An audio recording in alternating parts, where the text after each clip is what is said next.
Okay. Welcome to the ISG Indonesia Study Group seminar. We're very lucky to have Pak Arif Anindita. He is now a visiting fellow with the ANU Indonesia project until the 7th of April. 7th of April. Initially, he would come maybe 3 weeks ago, but because of the situation in Iran, his flight was canceled. And today he is going to talk about the anti-communist purge and demographic transition in Indonesia. Arif is going to talk about 45 minutes. And also we're very lucky that we have a discussion today.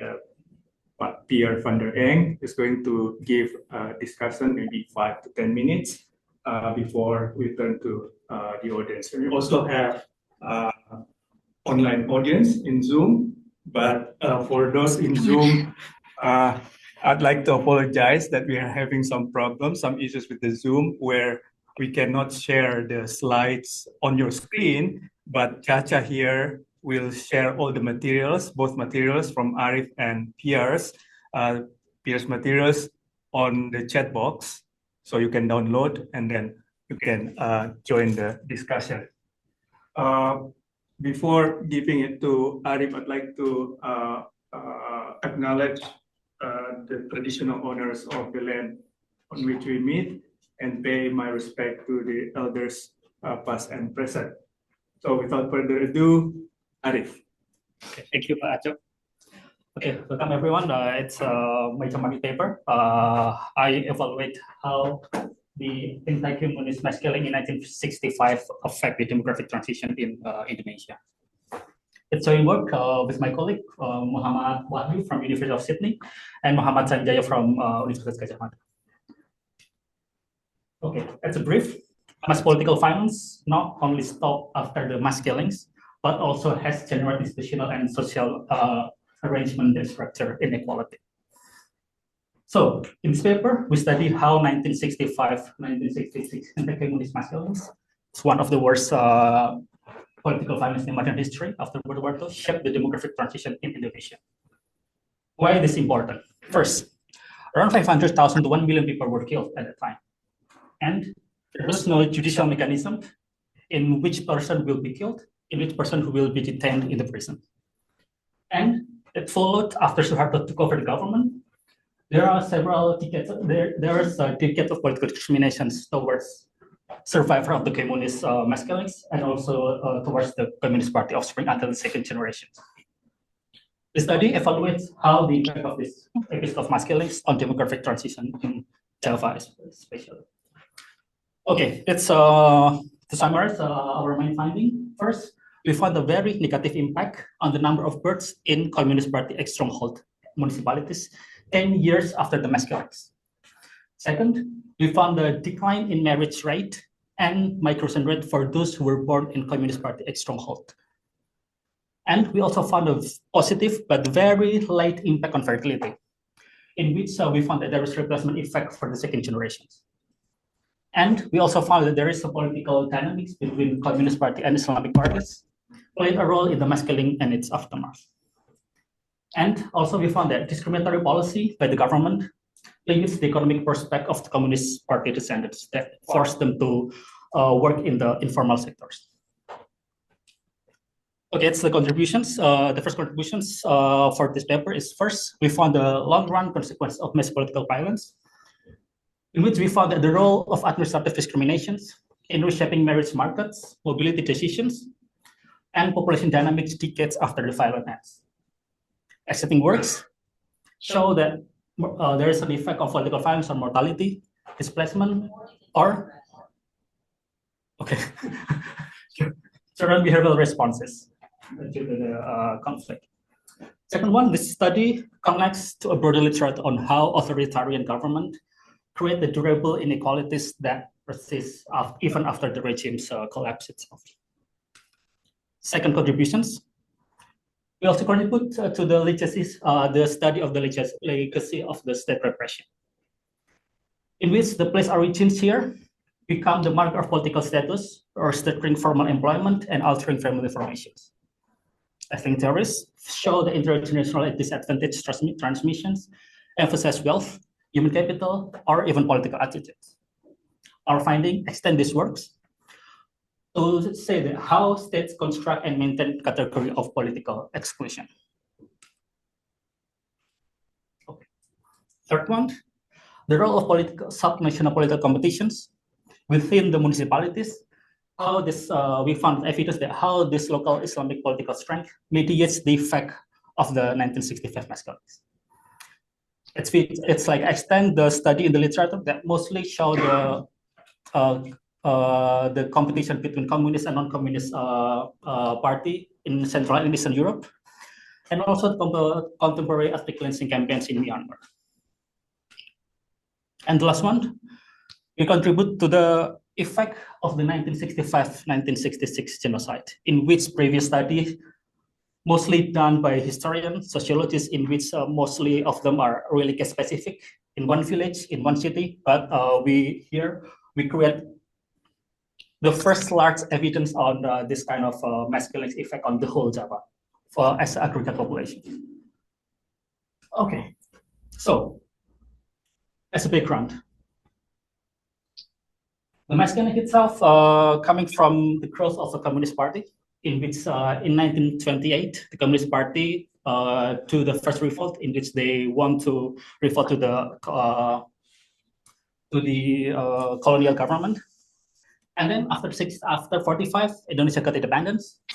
Then in 1948, in Madiun, Communist Party do this first revolt in Indonesian independence. Then in 1955, Communist Party get a really strong support and become major party in Indonesia, and it's become the third largest communist party in the world after Russia and China. This is this big support for PKI strengthened by Sukarno, which is Nasakong, nationalists, agamists, and communists, in which the three political pillars in the country. So Communist Party really get a really strong support, especially in the municipality that has a really strong agriculture sector. So what happened? So in 1955 elections, PKI supports concentrated in the border between Central Java and East Java, and it's also the place in which most of the killings happened at that time. Even though we don't really have the data, but if we say that, okay, if we know Madiun, we say that it's a communist party, and that a lot of killings happens there. We say Ngawi, yeah, but if we say probably like here, like a Tegal, probably there's killing, but not that much. So, but we don't know because there's no official document on how many killings in this kind of conflict. So we probe our killings by using this kind of 1955 election results by identifying the Communist Party stronghold in which Communist Party won the election, legislative election in 1955. Okay. As background, in the night of 3rd September 1965, several army generals were kidnapped and killed, allegedly by the Communist Party as a part of the coup.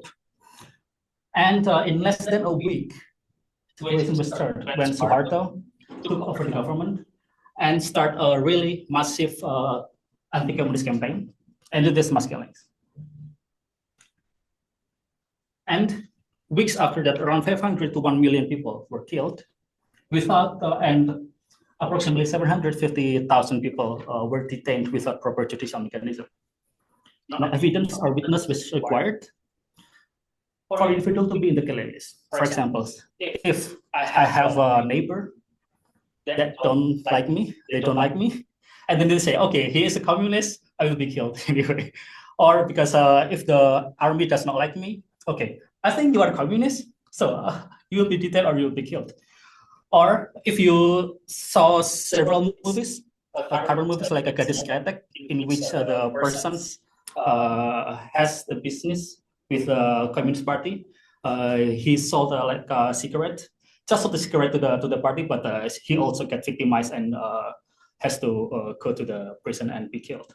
So that's how that time that it's really hard to say that how many killings, who do what, is killed by the army, killed by the Muslim group, killed by the nationalist group like Pancasila, Pemuda Pancasila, we don't know. So what we can do here is just proving by the support for the PKI using the 1955 election results. It's not perfect, but that's the best things that at least now we can do with our current data.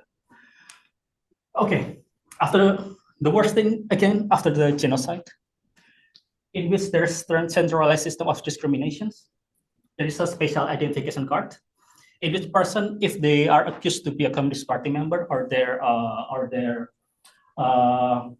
descendants, they have a special ID card. And this ID card has a specific code, it's called ET, extapol, function as permanent stigmatizing and limit opportunities to have a job as a civil servant, as an army, or even sometimes as a formal workers. Because sometimes a company does not want to be associated with the Communist Party. So if you apply for a job in the company and they know that, okay, you have an ET in your code, okay, it's better for me just not to hire you. Okay, this is one of the example covered by the media, in which the names is corrected. There's ET here, in which ET here say that it's a kind of they are associated with the Communist Party. And also, this is special specific archival document from Yogyakarta, in which here, if we want to do something, want to get promoted, want to move our jobs, we need to have some kind of a letter of clearance, stated that you are not a Communist Party member, or you are not affiliated with Communist Party member, in order for you to proceed with every bureaucratic things. This one. The second one is the letters in which the civil servants were fired because they are associated with Communist Party. And the last one, it's worse. Is it the letters of surveillance in which if you have a business, the army has list of the business, list of the people. If you are a member of Communist Party, or if you have this kind of specific ID card, you are subject to surveillance. So even though you are working in the formal sector, informal sectors, you will get monitored by the army and by the state. So what we do? Okay, it's a very econometrics. I'm sorry, but that's I have to explain. So we use 2010 census data. So I don't have full access to the census data, in the census data. So I use the only 10% of census data, and then I combine the data with the 1955 legislation election results. Treatment here is a treat here. It's a treatment status. Value 1, if the person I born in year C after 1964 in municipality D of Communist Party stronghold. So I will get the treatment 1 if I born after 95 and I was born in communist municipality. So as for the economy, so we can discuss later for you if you have a question about the validity, but I can skip the validity because it will be too long. Okay, so what's our finding? First finding. This one is aggregate data. So instead of individual data, I count how many persons born in the area, in its municipality, given in its time. So for example here, the number of persons born in municipality I in 1945. So each line here represents the difference between those who were born in municipality of those who were born in Communist Party municipalities compared to other municipalities that Communist Party does not didn't know. So what can be interpreted by this data? Okay, compared to the difference who were born in 1964, in Communist Party area, the number of births declined time by time, and it's consistent starting from the year 1980s until even 2009. So After these conflicts, baby born in Communist Party area has a less baby born in ex-Communist Party stronghold compared to pre 1964. Then, why? First, we are really surprised because we never know that it will be also affect porn long after the start of in 1998, but also affect after that. So what drive for this kind of mechanism? Then, to check about the number of births, we have to check several things. First, is there any change in marriage? Is there any change in fertility? Is there any change in killing? We don't have the data on killing, so that's why we don't observe the killings. But it's also, is there any kind of different effect on migrations? Because if more people migrate to other areas, so less baby born in the Communist Party area. If more persons are more likely to get married, so they marry more, so probably they will have more children, and the baby born in Communist Party area is much higher. And if the persons willing to have more children, so it will be drive on the other one. So we don't know. So we want to see first about marriage. About migrations. So compared to 1964, after the conflict, persons who were born after the conflict are less likely to migrate. So they are much more staying at home. So we found this kind of migration paradox because in most of conflict, people are forced to move away. Because if you are in the area that is still conflict and you still get discriminated, so it's better for you to move away, right? However, because a lot of people has this kind of specific ID card, it's better for them to stay at home because if you are at home, you move away, so you still have this card. So the discriminations, the stigmatization is mobile, whether you are stay or not. So that's kind of explanation. So also we check another indication why the person faces discrimination, but okay. So I think discrimination in marriage market. So if you are migrate, if you are stay at home, is it easier for you to find a partner? Those who were born after the conflict is less likely to get partner. For those who migrate, and for those who are stay at home. So there's no difference for you to stay at home or move away. So it's also an explanation why probably this driven by this kind of discrimination in the marriage market due to the government discriminations. Sorry, just how does the question is framed here specifically? No, it's not framed. How does the question is asked whether you migrated in your life or no, it's migrates. Okay, I have the municipality of birth and the current municipality. I cannot measure the temporal municipality, but like a permanent permanent migrations rather than temporal migrations, because the only data that has the municipality of birth is only census 2010 and census 2020, but those census 2020 is too long to get the person who were born prior to the conflict. It's just a difference between where you were born and where you are now. Yes, yeah. In that sense. Yes, yeah. Okay, so about the marriage formations, we're really surprised with this graph. Honestly, when we got our first finding about this effect on marriage, because all those who were born before the conflict started, most of them are most of them are the same. They don't really have any difference in marriage market in marriage decisions. However, after those who were born after the conflict, the probability to get married is really declined. It's declined and almost similar and stable after 1985. Why? Probably after 1985, Suharto already fall in 1998. Indeed, in 1990, in 2000s. So louder and slower for the people okay. online. Thank you. Sorry. Okay. This is the mic, right? Yes. I can say. Okay.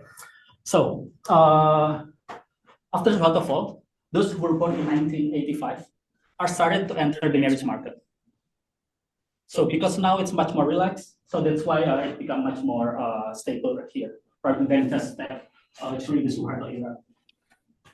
Because here the year of born of the people. So people usually married at least after 15. So started from 85. So probably they married in 2000 in year of 2000s. So that's why here is a kind of. But again, still, even after Suharto fall, cohort who are eligible to get married in 2000 still has a negative probability to get married. So it's a really strong precedent effect. But is it an indication of non-competitiveness in marriage market? I'll show you later. And is it also a signal of discrimination in the marriage market from migrants? Okay. So it's assertive mating. Now, we want to check if it's really driven by discrimination in marriage market. So we check if the person marries with migrant, in which they are not born coming from the municipalities. So male and female is the same. So those who were born after the conflict are less likely to marry with migrant, male and female. So why? We don't know. Probably they marry the one who they know, because sometimes you don't want to get married with the person that hate you. So it's better for you to marry that person that you know. Okay, we are a son of Communist Party members, so it's better for us to unite together and marry each other. But I don't know which this one or not. But also probably migrants did not want to be associated with Communist Party. So if I come, let's say I move from my birthplace party is Communist Party. Okay, I move for my place in Rembang, and then I move to, let's say, Madiun. I don't want to marry Madiun people, because just to make sure that I will not marry with a Communist Party member, because the effect also, because I have a friend. It's a anecdotal evidence, but I have a friend that they have to make the born of the children as a kind of a bastard, in order for the children not having this kind of identity card marking. So it's hard if I marry with a Communist Party member that has the kind of identity marking, and then my children will also have this kind of identity marking. So it's better for me if I just having a non-marital born, or I just marry with other person. So at least my children will not get discriminated.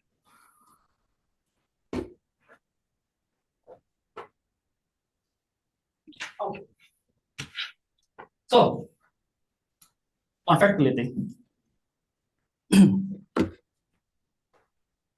we found a very positive effect, but it's only significant after 90, only for cohort born in after 85. It's reasonable, yes.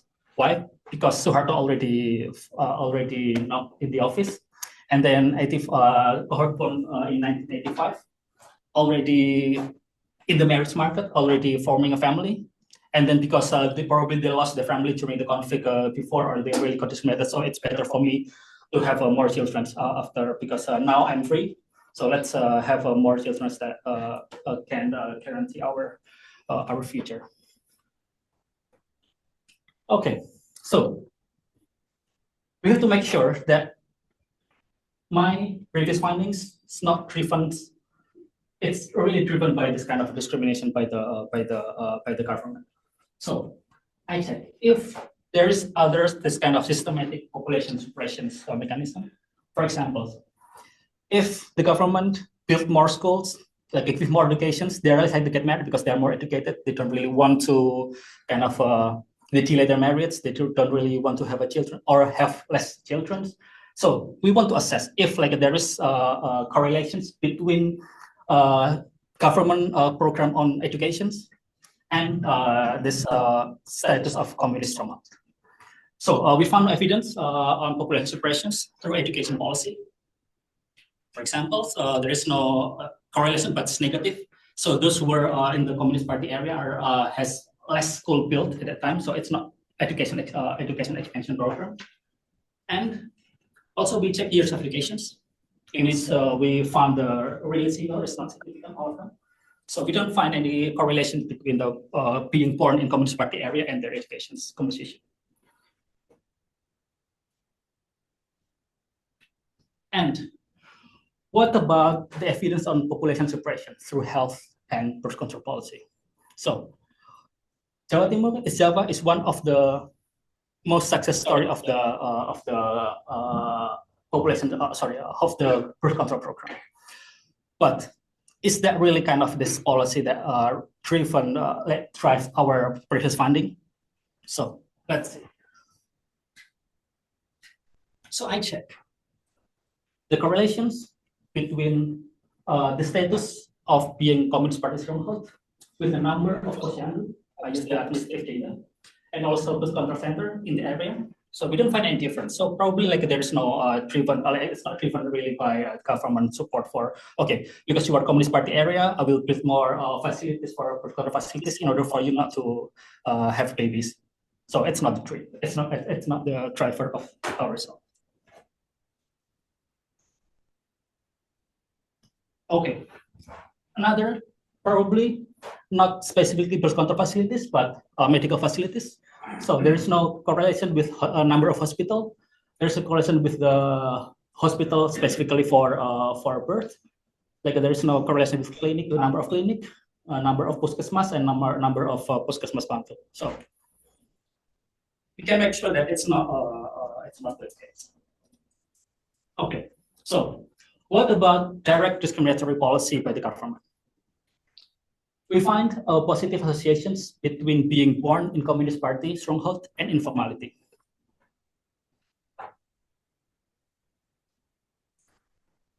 So in the area, so I split the area because in general, the Communist Party stronghold does not has any association with the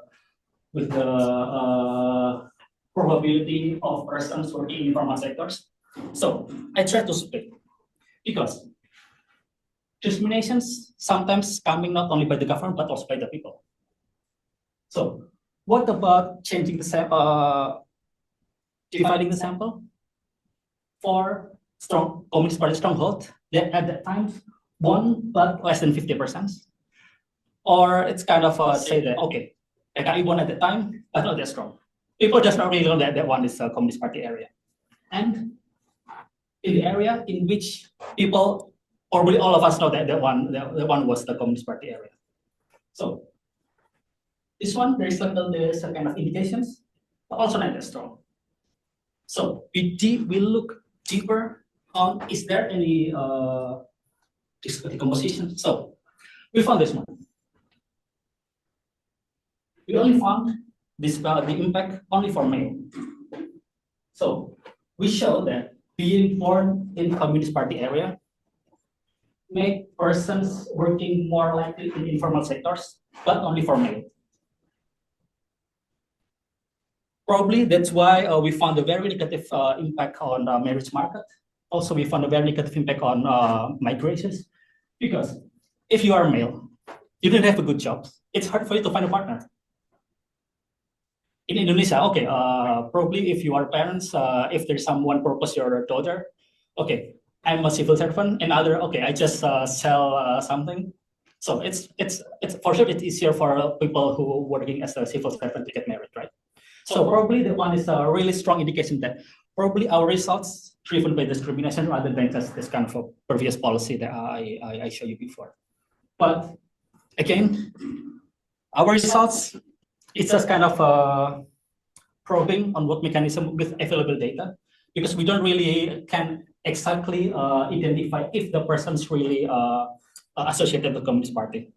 We just use the birth, the municipality of birth as a proxy if the person are more likely to be associated with the Communist Party. Okay, for example, it's kind of illustrations. For example, if okay, let's say Pak Aco has a company. I come from Lembang. Is there anyone here come from Madiun? No. Let's say I come from Madiun, and my other candidates come from Lembang. And then we have a very similar characteristic. We have a very similar profile, and I apply the job to Pak Aco. Pak Aco, please give me a job. And I think I get to say, Pak Aco, please give me the job. And Pak Aco see my ID card. Okay, you don't have IT, but you are from Madiun. Probably you are subject to surveillance by the government. So it's better for me not to hire you. Okay, so the other candidates won the place. So it's kind of like a association, like if you are Texas, if you're coming from Texas, you're much more Republican. If you are coming from other places, you are coming from Democrat. So it's kind of it's easier for people to estimate only by the limited information by this kind of things. But we don't really know what exactly happens there because we don't really have the much more granular data. Okay. What about the competition between Islamic parties and Communist parties? So this is confirmed historian findings that Muslim groups do involve in the killings. Why? Okay, let's say it's okay. This estimation is given Communist Party won. What's happens here? Given Communist Party wants, each additional vote for the Muslim parties, what it translated in the number of votes. Negative means that given the same two area, one area Communist Party won, other Communist Party won. This area A, it has much more stronger Muslim support. The birth before the conflicts, so it's less births from the conflict. Why? Because if the killings happen in that time, the people will not appear in the census 2010. So the people is missing. So I cannot track the people who are living, who were lived here. So this one only people who are still live until 2010. So like there is negative number of less number of births in which Communist Party won, but Islam has really great support at the time. So confirms the historian data that they say that in specific place, Communist Party, Muslim groups involved in the killings. But we want to also check about the Pemuda Pancasila, but we don't have the data on Pemuda Pancasila district at that time, so we don't know what if that indications. But at least we have the data on share of Islamic parties vote in the election, so we can try to check if also Islamic Party has the role in killings. Okay. What about the migration and marriage? So it's kind of a bit interesting because it decreased. Okay. What happens here is each additional vote to Islamic parties, given Communist Party won, people are more likely to get married. People are more likely to migrate, and people are more likely to marriage. Why? Simple. If you are living with your enemy, what will you do? Find a partner in order for you to be safe. Because if you are a girl, if you are a man, if you are still single, probably you will get victimized. It's better for you to find a partner. Or if you are living with your enemy, it's better for you to move away. Even though you get discriminated by other person, but if you move away, at least you have a chance not to get victimized by that person in your place. But again, it's a guessing with available data.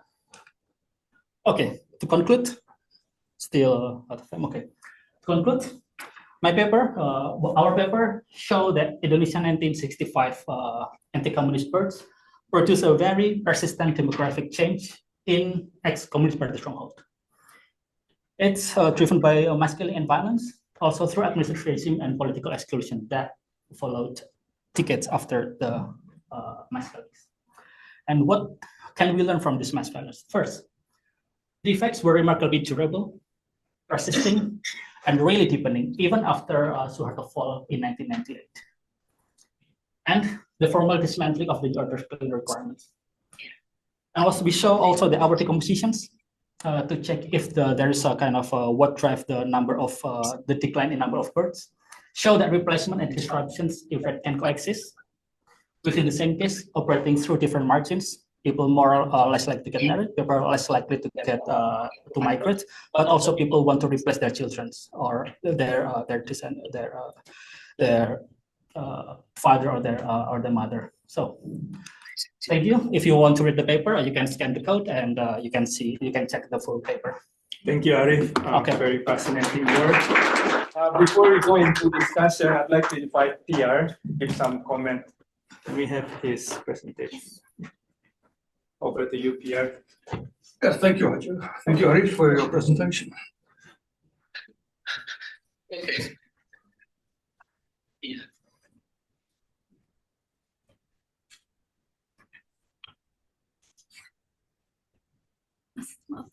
Click on the video. You can discuss for the click. Okay, good. I don't trust this technology. Right. Thank you, everyone, for coming. Thank you, Arif, for the presentation. I'm in awe about the econometrics in the paper. Therefore, my comments will be relatively limited because I'm not an econometrician. But as we may know, as econometricians may know, the econometrics is only as good as the data are. Right. So let me ask some questions about the data. If I understand correctly, you've been using the 2010 population census data, not even the full set, but 10% sample.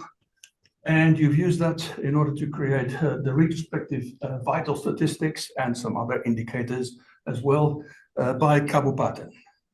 And you mentioned municipalities, but that's kabupaten, is it? Yes, okay, good. And the ones that were of particular interest to me were the birth and the marriage rates. Okay, and you worked with that. I have a bit of a niggling feeling that maybe there are some issues there.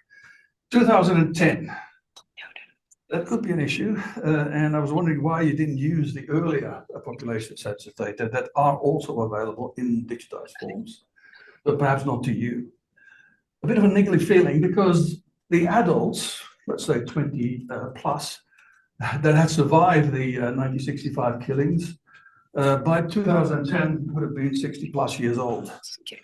Oops, 60 plus sounds young by Australian standards. However, the life expectancy at birth, 1950 was around about 40, 1960, 47, 1970, 53, and it crept up like that. I'm not sure what it was in 2010, but it can't be too far away from 60. In other words, by 2010, maybe few made it all the way to the 2010 census.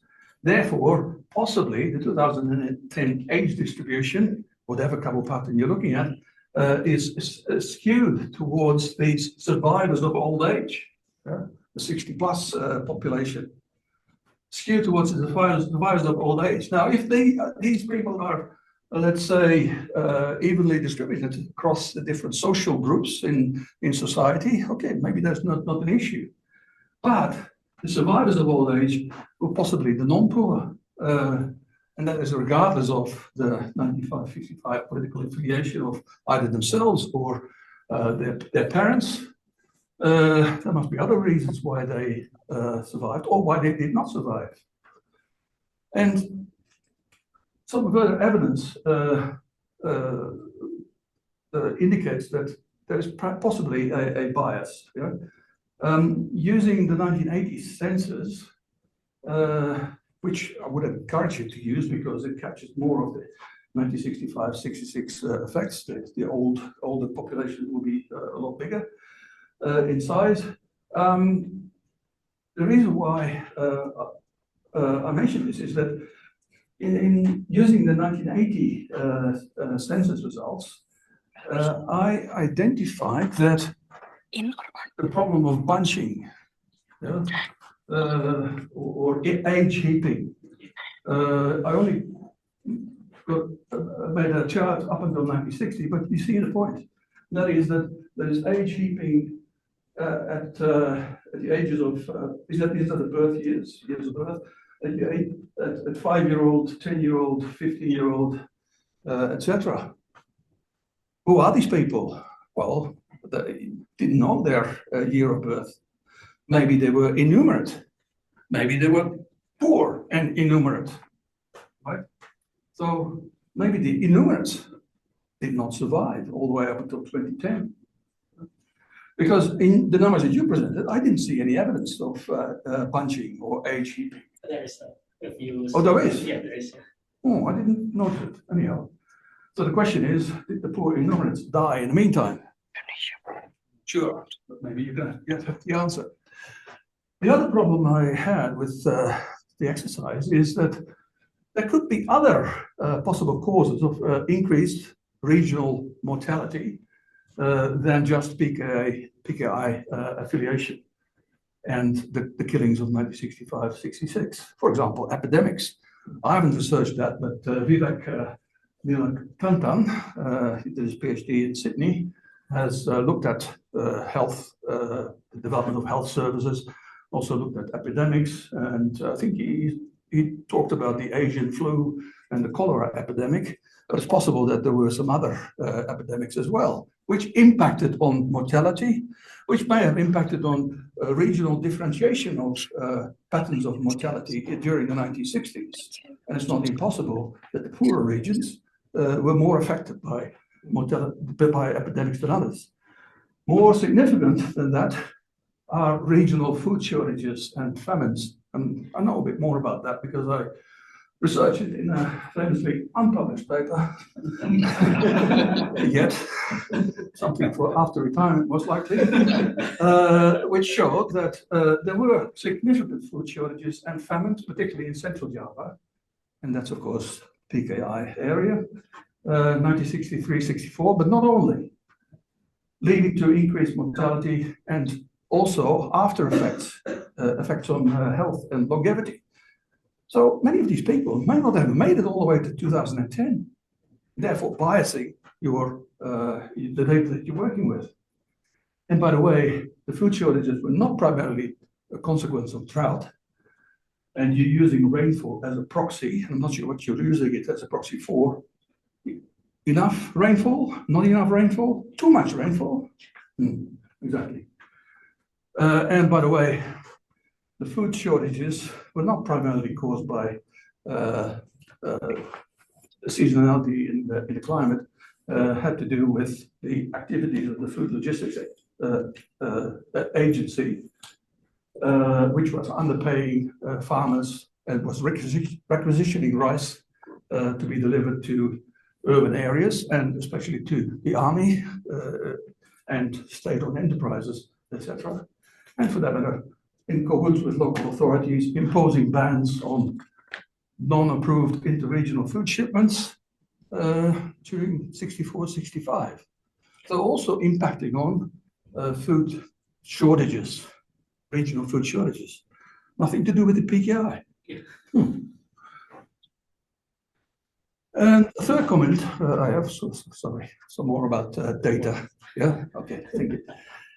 Is something that I researched recently, and that is reconstructing the numbers that identify and clarify the very significant famine 1944-45 that happened in Java, which especially affected Central Java, later PKI area, and impacted on mortality rates, impacted on birth rates.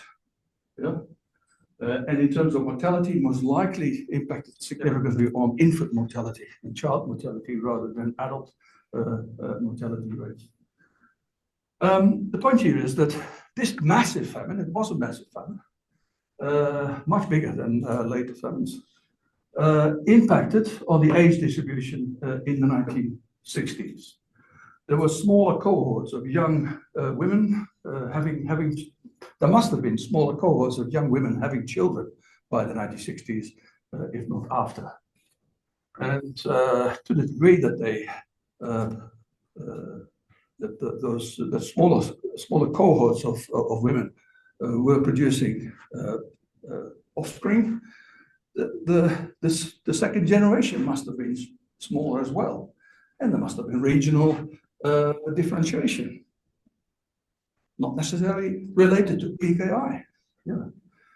So I was wondering whether there would be an echo of the 1944-45 famine that you have to take account of before coming to the conclusion that things are related to the PKI. An easy solution would be to use birth and mortality rates as they were recorded at the time. Unfortunately, I can't recommend that for the simple reason that they were awful in terms of quality by that time due to missing values and increasing under recording by 1963-64, for which I have the data. If I may, a fourth comment, and it has to do with migration. I didn't quite understand the story related to migration. Your presentation made it a bit clearer, but I'm still wondering about these 2 points here. Involuntary and voluntary migration. How can you separate the two? It must be very difficult to do that just on the 2010 census data, which tell you something about where people were born, where they moved to. But are we talking about involuntary migrants, couples, imprisoned, banned to distant places, many of them remaining in distant places, some of them returning to places of birth, and how to account for the transmigratie program, voluntary migration, because many of the trans migrants came from Central Java. Again, impacting on the age distribution you found in 2010, nothing to do with the KPI, maybe. Okay. Okay. My comments. Thank you. Okay, thank you so much. Thank you, Pierre. Response before we open to the floor.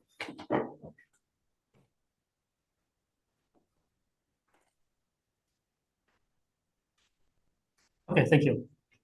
It is as expected because going up 2019 to 98, because there was no information in the birth of place. That's a simple question. And using difference indifference, we can use this kind of a census, but because we don't have pre-trend, we don't have pre-conflict census, so we cannot estimate this kind of check on if our estimation is right or not. So that's why we choose to use 2010 census rather than previous census. Yeah. Yes, there is a kind of age. If you can see which.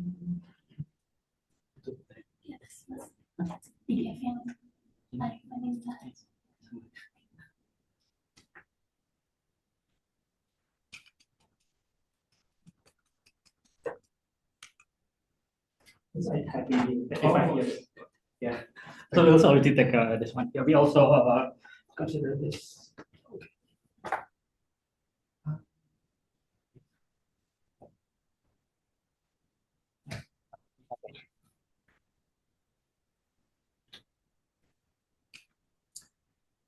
Yeah, for this second comment, possible costs. Yes, we are trying to compile the data on. I told you before about rainfall, about the drought in Java at that time, but we are still collecting the data. We have the data, but we have too much data because the code of the Kabupaten code is different. So we have to record all of the Kabupaten data, but we'll see. About the minimization flow, it will be nice if you have the data, and I can also use this kind of data and also regional shortage because we don't have access to the data right now. So that's why I came here also. If there is any possibility to acquire more detailed data to check if our finding is really driven by Communist Party affiliation or by other factors, it will be nice. So also, this paper is not final yet, but the one I show you about the QR code is our current version right now. That was a January versions, but we will improve time by time. So you can always update the paper with that. Also, here, eco-famine. Yes, we try to do this kind of a comparison for each census, 90s, 1960, compared to 1970, 1980, 2000, and 2010.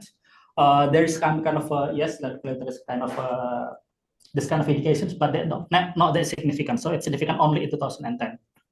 So that's probably it's too low, but we don't know yet about this.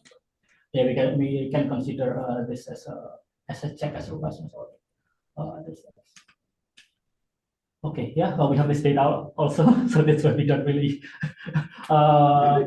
It's data from Netherlands, so I don't know. Yeah, because we have the access to 1960 data, the census data. So my friends, we hire research assistant to collect all of this to input it manually. So we just only input the number of birth, number of female, number of male, but not yet jumlah jiwa nilai kelahiran kematian because we don't for this kind of mortality we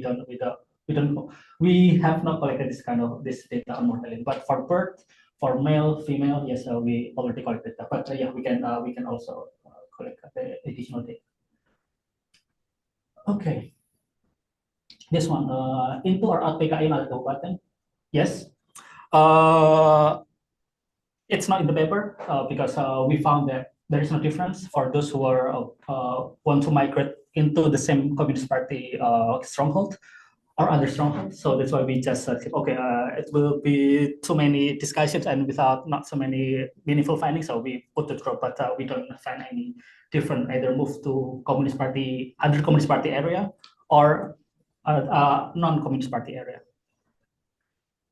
And about migrations, yes, we presented the works in Sydney, and they also do the same. And Mashu Hilmi will provide the data on migration. So we also try to also check if there's also the correlation or the impact between the status of Communist Party and the migration process. Yeah. Okay. Thank you. Let's now open up to questions and comments from the floor. So hands already. Yes, you gentlemen, Terry, and then Sarah. Yes, go ahead. Hi, thank you for your presentation. And, discussant and historian, demographer. I'm not going to interfere into the demographic discussion, but from my PhD research on 1965, I would like to mention that there is qualitative evidence that corroborates findings that we've seen today from you. For a long time about these anecdotes, there is a lot of information across the secondary literature and in the primary evidence that's easy to find that actually speaks to what could be described as a plundering spree that was committed against people on the left of during 1965 and in the decades later. Just to give one example, there was the child of a survivor who said, my father became like the personal ATM machine of the Lura in the years and decades afterwards. So, like I said, there could be many more other examples, but what I find interesting is that you then find the statistical data that provides a systematic picture. Yeah. Thank you. Let's collect some. Okay. Yeah. Thank you very much. I'm quite interested in your approach, but just to confirm, the reason that the census from 1980, 1990 cannot be used is because they're sample census. They're not full counts. The full count doesn't have the data that you've used from 2010 and 2000. 2000 and 2010 were full counts, and 2020 was supposed to be, but we had a problem in 2020 that everyone here will remember.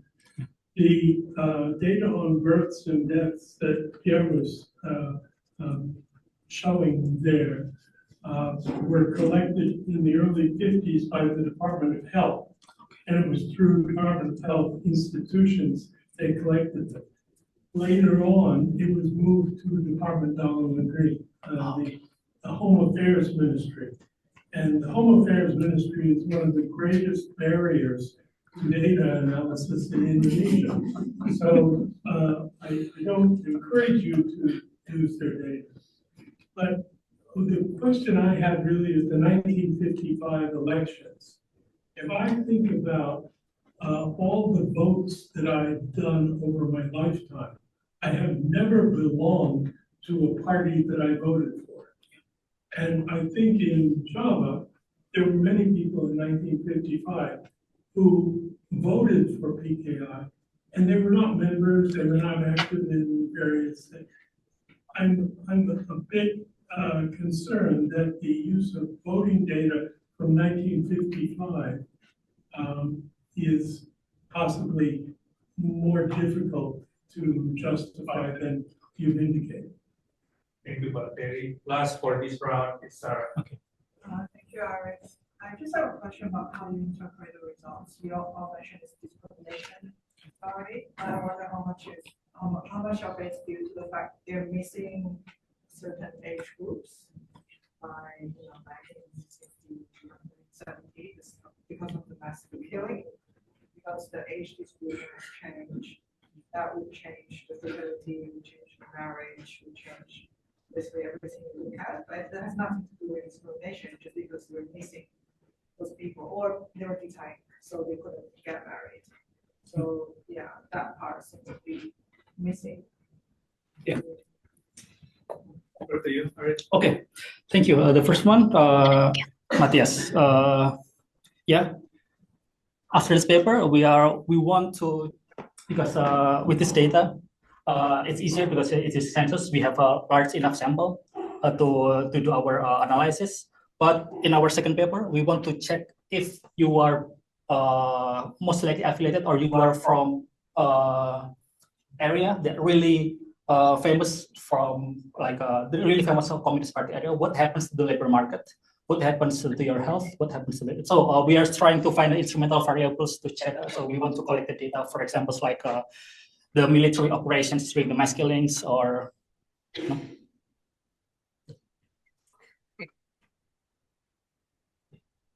Oh, do you need slides? Yeah, It's just yeah. better for Okay. Zoom. Okay.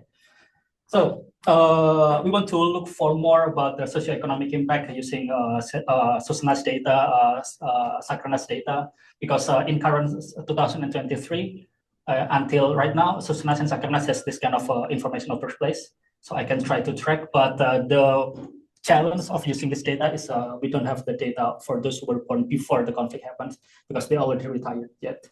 So that's why we want to check. We want to find another way to estimate the effect rather than using difference in difference to this. But we, my author and I are still exploring this things. And yes, Terry. And yes, thank you for the information about the limitation of the 1980s, 90s data. Yeah, that's nothing we can do because it's not our data.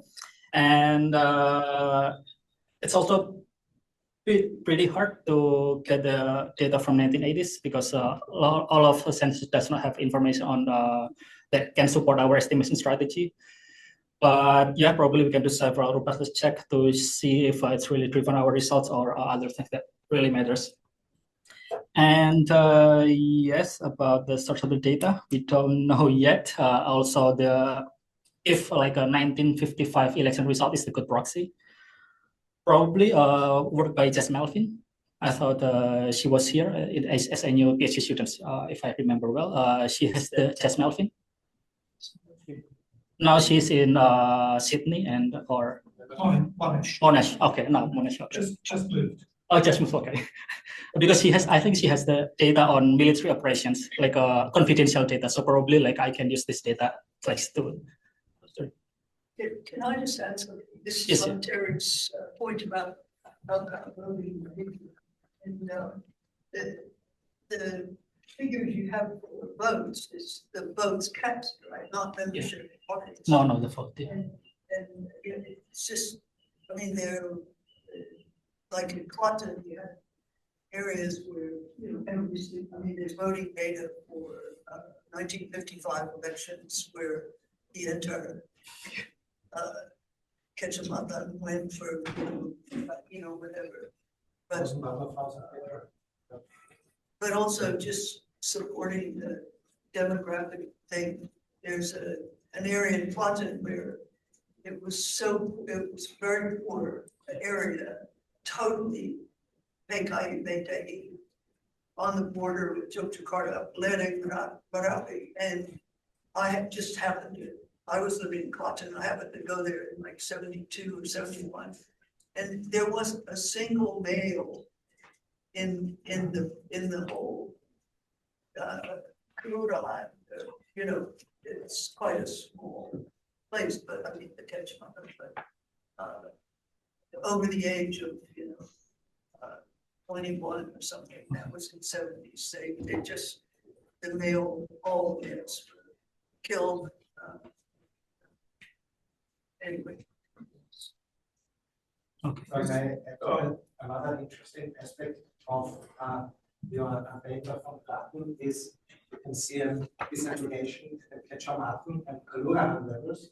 Where you have a one Kecamatan, you have maybe 8 or 9 Kelurahans where 1,000 people vote for the PKI. And then next to that, the neighboring village, that's the other way around. And 1,000 out of 1,000 voters vote for an Islamic party. And then maybe there's a handful, literally 5 or 6 people, sometimes 1 or 2 only, who do not vote. So if you were looking to do a Kelurahan level, but probably not in the Java area. I don't know, because if there are any data on Kelurahan level in all Java, or probably in Jawa Tengah or in Jawa Timur, is fine also. Let's see if the data is available, so I can collect the data and do another additional analysis, much more detailed. You still have a question from Sarah, right? Yes, yeah. Now, but can remind me? Just the fact that missing so many people. And yes, yeah. Missing people with the fact childbirth and marriage. Yeah. That's also our concern. So what we do here is I didn't show in the presentation is I check if there's any gender composition difference. So if more male were killed and then there is kind of different gender composition, so it will be give our result. But we find there is no gender composition at least in 2010. I don't know. I have not checked in census 1960s, 80s, and etc. But at least in 2010 we don't find any gender in the difference of gender compositions. But yeah, I'll also check another. Yeah, age distributions. Yeah, because I don't. Okay. But age distributions, yeah, because it's already used cohort, so it's also already. There's no change. Yes, yeah. Yeah, okay. Yeah. Okay. I was told there are some questions online, so let's Peter. maybe 1 or 2. Okay. First question from Anonymous. They said, interesting paper, Arif. As a native Madiun, I experienced firsthand how the non-PKI affiliate ladder determine access to employment, education, and public services. This ladder could sometimes be obtained by bribing the local authorities. Given the lack of data on PKI affiliation rates in Madiun, how might quantifying these ladders change our understanding of the purge, reach, and impact? Let's get to 1 more. One more, coming from Mbak Diah Ritra Darajati, I'm trying to reconcile the immigration result with the mechanism.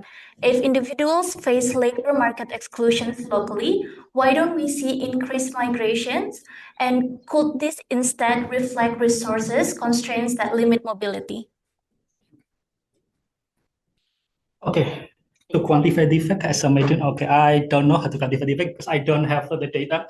One thing that we have the data is about in Yogyakarta, but it takes a lot of works because Yogyakarta has this kind of really good archival records on everything, something like this. Probably it's not perfect, but to estimate, probably yeah, we can do this using only Yogyakarta. but probably not so many variations, but I don't know. We are still have to see the possibilities of using this kind of archival data and quantify it. But yes, I mean, the stories are almost relevant to our finding, right? I mean, even you are only born without none of affiliations and none of ID card, specific ID card, you still get discriminated, and you have to follow a lot of procedures to do a lot of things. So at least it kind of indication supported by also case by case.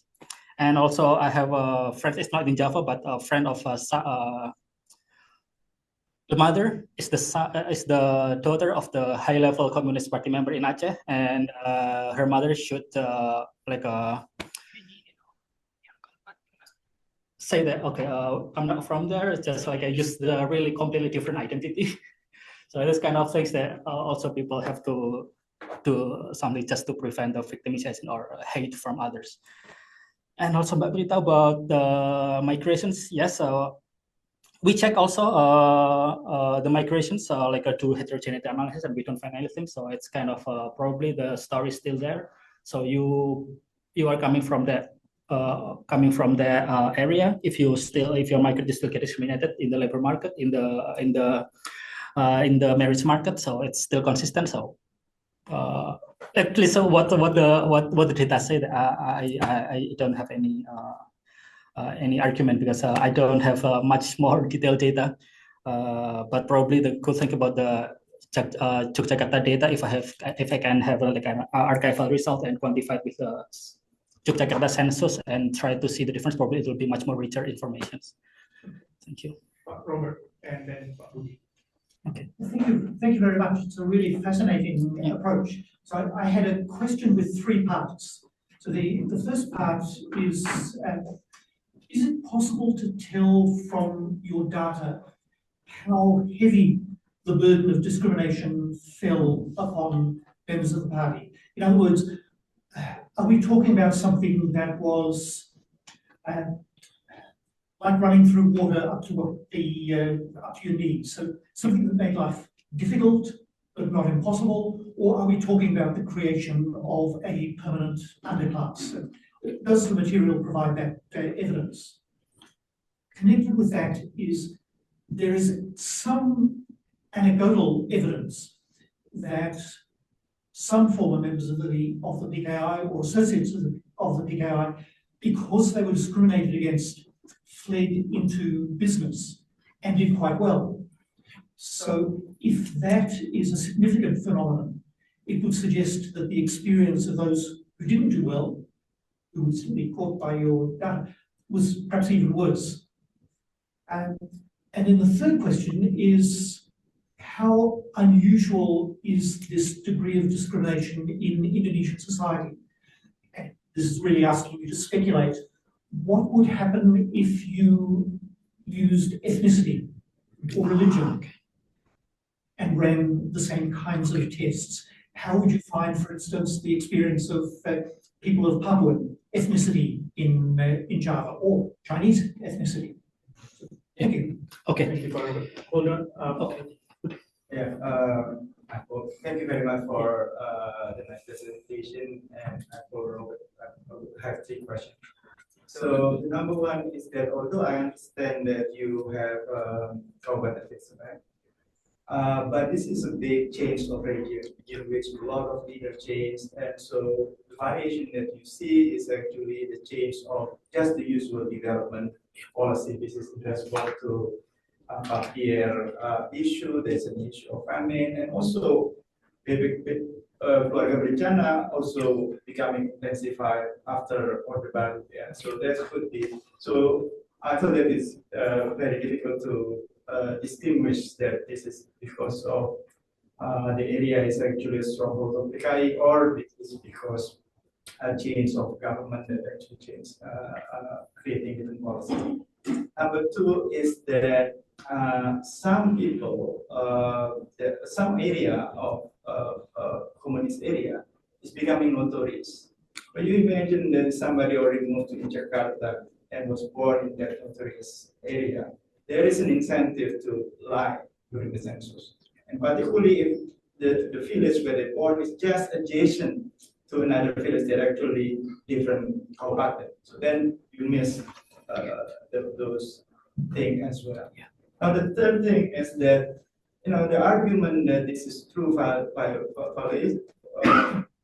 the Prasan doesn't seem to be kind of logical because so those who are the leader so already taken out during the 90s. So what is left is those who are not basically involved. So they are not experiencing the violence.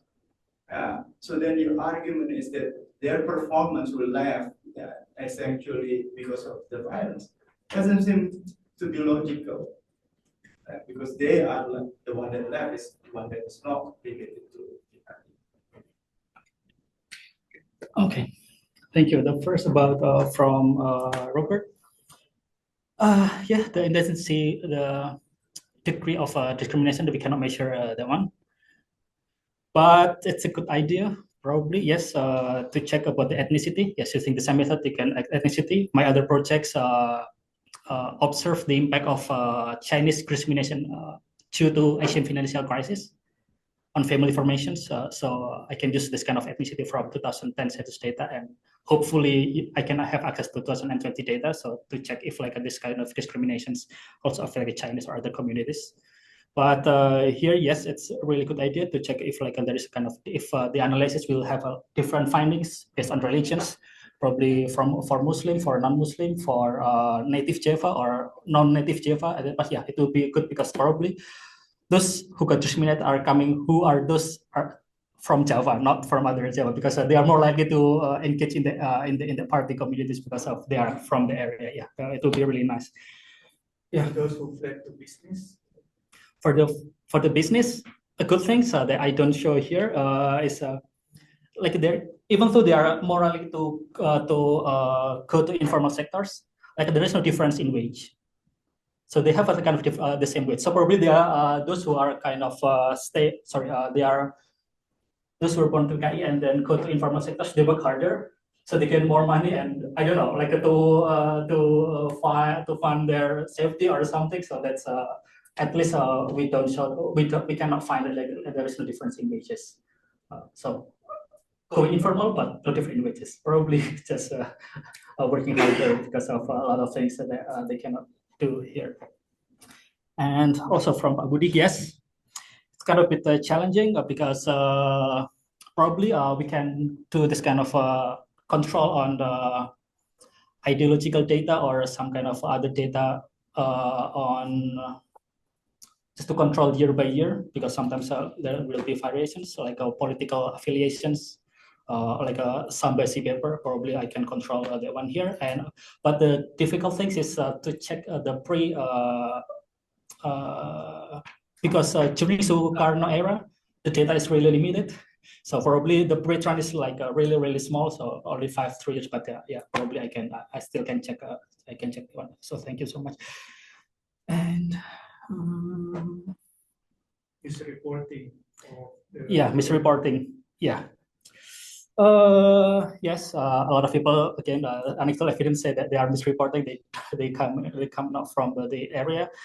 What we can do using this available data is to check the fraction of those who are misreporting, because in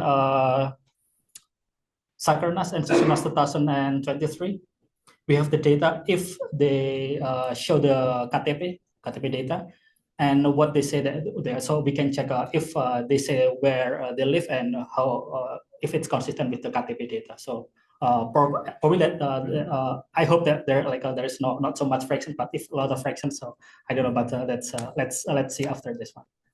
Thank you. There's another last one is about the true violence. Yeah, true violence. It's kind of a bit difficult to check it through violence. Even the killings are probably, but do you have the data on the killings for each municipality? I don't think so, right? So it's kind of a bit difficult to measure. So yeah, probably the true killings, probably I can suggest to ask about the data on the military operations routes. Probably the violence is concentrated in that route, but it's only for military, but for the Muslim group, Pemuda Pancasila, they did also violence, but like it cannot be tracked. But at least what so that here is what I can do, and I'll do another just to check. It's about different files also. Okay, we'll take one more from online, and then Ika and you. Okay. One question from Mbak Adriana Bella. Hi Arif, nice presentations. I have the same issues of age or year of birth keeping as the discussion, as I've been working on these old generations as well. Have you considered adjusting with the issue of hipping or rounding in the statement of year of birth? Particularly for Indonesia, there was a tendency for older generations to overstate YOB ending 0 and 5 and understate YOB flanking these numbers E.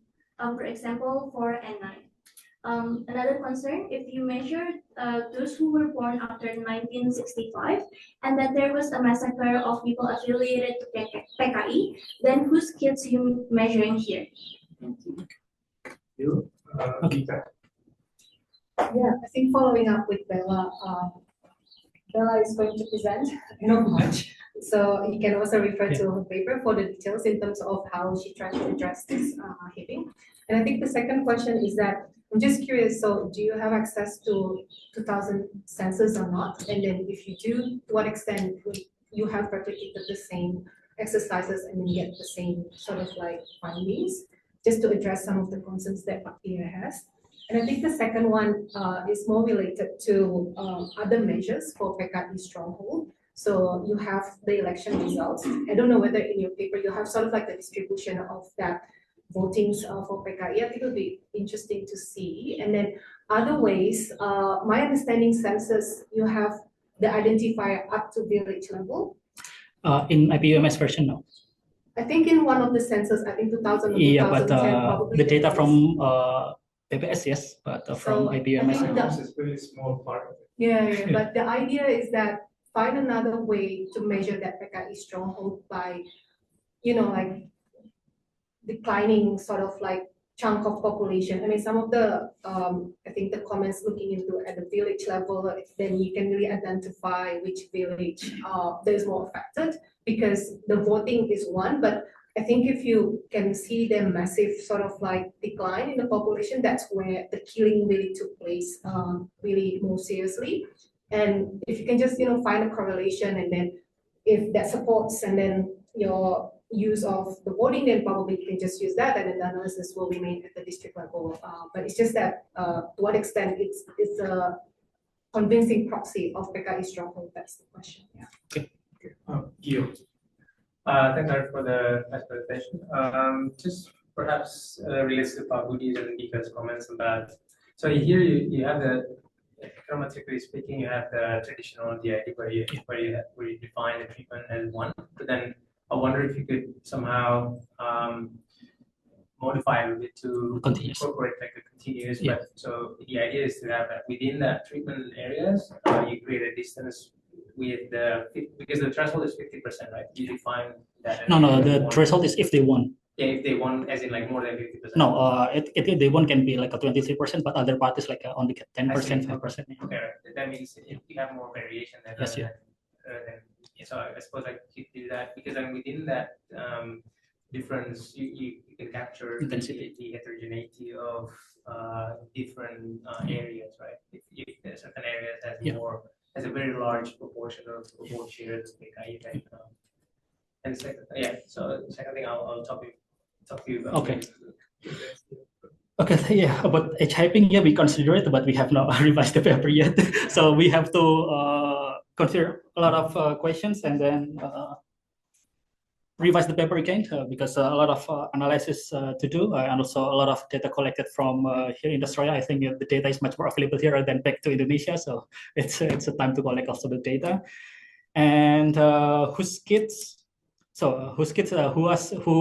not who's Communist Party kids, but who are more likely to be affiliated. So it's kind of, it's not average treatment effect, but average treatment, so it's intention to treat rather than ATE. So that's, I also claim in the paper that this paper only measure ITT rather than ATE, because given the limitation of the data. Yeah. but the intensity, we did the intensity, but like there is no difference finding. But yeah, we can also present because the intensity is difference between those who were just one or one more than 50%. So probably it can be also good to present in the paper. 2000 census, the answer is no, because like there is no information on this place. So that's the only census data we can use in 2010. That's our limit. We want to do like this kind of analysis until census 1960, but we don't have this kind of information. So we can use IFLS data, but the sample is not that much to check the ITT. It's not enough power to check the effect. So Susunas also synchronous, we tried also, we don't really find anything. So that's why we also consider to use another method for the next project for about the impact on the socioeconomic impact rather than focusing on demography. You have one about voting results. No, it's just that about other ways as a proxy for PKI stronghold looking into the population changes like at the, village level, right? So it can be. I don't know. I think I will talk with the Matthias, and also Market also say that she has kacamatan level data, right? But I don't know about if I have the data, probably it can be much more. But right now we have the kabupaten level data, and we have to check it for archival data and input it one by one, and it's kind of a bit of a mess just to collect the data on kabupaten level. So, but if we have the data on municipality, in kecamatan level, it will be much more better to estimate. We still have 9 minutes, so anyone else? Yes. Anyone there? No. Okay, go ahead.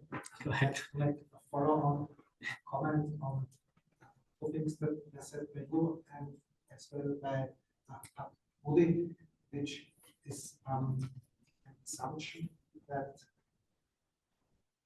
during the massacres, the PKI leadership was the primary target, people who got killed, and the survivors were PKI associates. But interestingly and almost paradoxically, there is some very interesting evidence that mid-level PKI leaders, people on Kecamatan or Kelurahan levels, quite high chances of survival. Partly due to systematic corruption that has not yet been comprehensively investigated. On the other hand, there are many accidental victims of the violence, and there is an argument to be made that many people from the PKI survived the violence. So it could be very well the children of those people that trouble the Before we close, there is one comment in the Zoom, not question, but I think we should just read it. This one coming from Wahyu Susilo from Migrant Care. Okay. We work on issues related to labor migration abroad. In the 2000s, we worked in the southern Blitar region and found that not only had those people who were once accused of being members of the PKI converted from Islam to Catholicism or Kejawen, but young people of working age were also migrating abroad as migrant workers. They joked back then this area, southern Blitar, was a basis PKI, and now it's a basis TKI, Indonesian Migrant Worker Stronghold. Okay. Okay. So, and the screen has asked me to stop. So, with that, please join me in thanking Arif.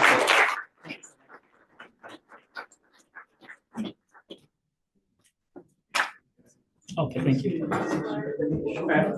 And for those online, thank you very much for your participation. And sorry for the hiccups in the technology. Thank